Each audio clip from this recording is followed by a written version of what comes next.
মঙ্গলবার গুলশানে বিএনপি চেয়ারপারসনের রাজনৈতিক কার্যালয়ে দলের মহাসচিব মির্জা ফখরুল ইসলাম আলমগীরের সঙ্গে সাক্ষাৎ করেন বাংলাদেশে নিযুক্ত ব্রাজিলের রাষ্ট্রদূত পাওলো ফার্নান্দো ডায়াস পেরেস।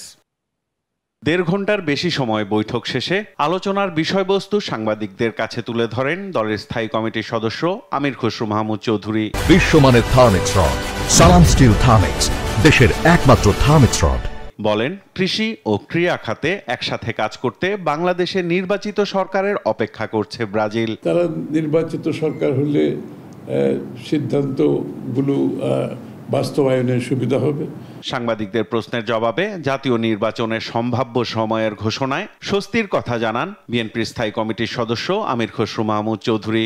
রমজানের আগে নির্বাচনের ব্যাপারে একটা জাতীয় ঐক্যমত আছে, এটা সবারই মতামত একটা। সেই জায়গাতে দ্বিমত কোথাও আছে আমরা মনে করি না। জাতি কিন্তু অত্যন্ত আনন্দিত এরকম একটি সিদ্ধান্তে আসার পরে সবার মধ্যে একটা স্বস্তি ফিরে আসছে, এবং এই জায়গাটার মধ্যে কোনো অসুবিধা আমি দেখছি না। নির্বাচন কমিশনের পক্ষ থেকে একটা দিনক্ষণ ঘোষণা করা হবে। তো এটার জন্য একটু তো আমাদেরও তো ধৈর্য থাকতে হবে, তাই না?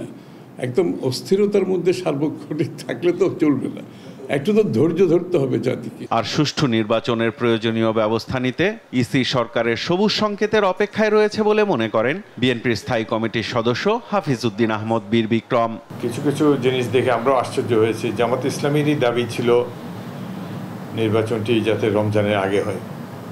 যে মুহূর্তে প্রধান উপদেষ্টা এটার ব্যাপারে সম্মতি জানিয়েছেন, প্রথমে তারা বলেছে যে এটা ইতিবাচক, পরের দিনই 24 ঘন্টা ব্যবধানে তারা বলে যে না, ঠিক না। আর এনসিপি নামে একটা দল, যেটার এখনও নিবন্ধনই হয় নাই, কোনো নির্বাচনও তারা করে নাই, কমিটি নাই কোথাও, তারাও বলে যে এটা নাকি জনগণের সাথে প্রতারণার সামিল। সে উদ্ভট কথাবার্তা তারা বলছে। বোঝাই যাচ্ছে যে বেশ কিছু ব্যক্তি এবং ছোট ছোট কয়েকটা টোকাই রাজনৈতিক দল আছে যারা নির্বাচন চায় না। নির্বাচন না থাকলেই তাদের গুরুত্ব থাকে।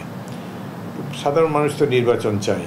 নানা ইস্যু সামনে এনে অন্তর্বর্তী সরকার নির্বাচনকে দূরে ঠেলে রেখেছিল উল্লেখ করে বিএনপির এই নীতি নির্ধারক বলেন, অভ্যুত্থান পরবর্তী দায়িত্ব নেয়ার পরপরই সুষ্ঠু নির্বাচন অনুষ্ঠানে প্রয়োজনীয় উদ্যোগ নেওয়া উচিত ছিল।